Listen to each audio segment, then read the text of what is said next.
All right, Canada, it's time to talk about the elephant in the room, or rather the entire herd.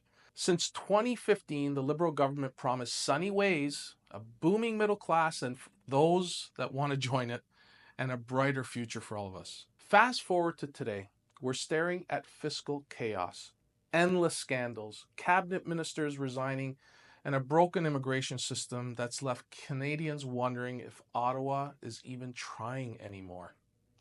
Spoiler alert, it's an absolute shit show. And as we await for a Trump administration threatening us with a 25% tariff. Let's unpack this trifecta of dysfunction, see why trust in our government has gone the way of the penny, outdated, undervalued, and entirely absent. Let's start with the numbers. Since 2015, the federal debt has ballooned to over $1.2 trillion. That's trillion with a T. To put that into perspective, if you started stacking dollar bills, you'd reach the moon and back a few times. Our former part-time finance minister, Chrystia Freeland, promised fiscal guardrails. Guess what?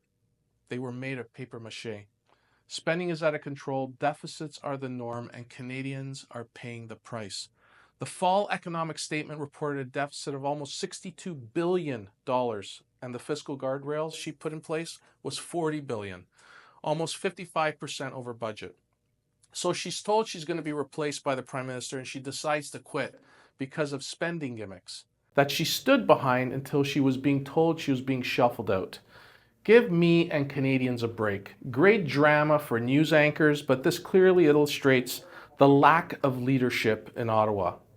Oh, and while the finance minister resigned just hours before tabling the fall economic statement, our excited and energetic housing minister, Sean Fraser, resigned as well. The guy who was parading across the country handing out billions from the Housing Accelerator Fund that is stuck in park. Over a year later, housing starts are at miserable lows, and we don't even have a housing minister right now. Inflation through the roof. Mortgage rates higher than your neighbor's Christmas light bill. And don't get me started on the cost of groceries. If eggs were any more expensive, we'd have to start insuring them. Meanwhile, the government tells us to tighten our belts. Sure, but where's their belt? Better yet, where's their spine? Now let's talk scandals. This government has been scandal-plagued to the point where we've all become numb. The SNC-Lavalin affair, the We Charity debacle, the Arrive scan mess, and the two Randys who both think they're Indigenous. At this rate, they're running out of room on their scandal bingo card. Here's the thing. Scandals erode trust. It's not just about breaking the rules, it's about breaking the contract between government and its people. We elect leaders to serve us, not themselves. But what we've seen is a government more focused on optics than outcomes. They've mastered the art of apology, but forgotten the art of accountability. And then there's immigration. Let me be clear. Canada needs immigration, but we also need managed immigration. What we have instead is chaos. Between 2015 and today, immigration targets have skyrocketed, but the infrastructure to support new Canadians hasn't kept pace. Housing non-existent, jobs scarce, healthcare overwhelmed. It's like inviting 50 people to a dinner party when you only have 10 chairs and one box of craft dinner. And who pays the price for this management? Everyone. Newcomers who struggle to find stability and longtime Canadians who see their communities stretched to the breaking point. That isn't a plan. It's a ticking time bomb. The government promised to grow the middle class and those working hard to join it. Instead, they've overseen its slow and steady disappearance. Wages are stagnant, good jobs are scarce, and the cost of living is higher than a Vancouver condo. Young Canadians, our future, are drowning in student debt, unable to buy homes, and delaying starting families because they can't afford daycare, let alone diapers.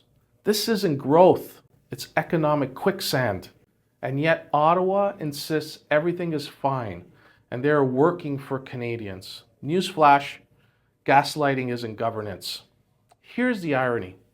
We're one of the most resource-rich countries in the world, but we can't seem to get out of our own way.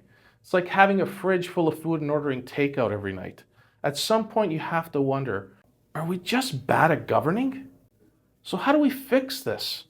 It starts with demanding accountability. Write to your MP, speak out, Vote with your wallet and your ballot. And while the government fumbles, you need to focus on what you can control. Start with finances. Build a budget, plan for the future, and make smart decisions, like finding the right mortgage. That's where OwlMortgage.ca comes in. At OwlMortgage.ca, we understand the struggles Canadians face every day. Rising costs, stagnant wages, and a housing market that feels more like a Hunger Games arena. We're here to help you navigate the chaos with expert mortgage strategies tailored to your needs. Whether it's buying your first home, renewing your mortgage, or simply figuring out how to save more, we've got your back when the government doesn't. So Canada, it's time to ask yourself, do you trust this government to lead us into prosperity? If the answer is no, then it's time to start building your own path. Visit OwlMortgage.ca today and let's create a future where you are in control, because clearly, Ottawa isn't.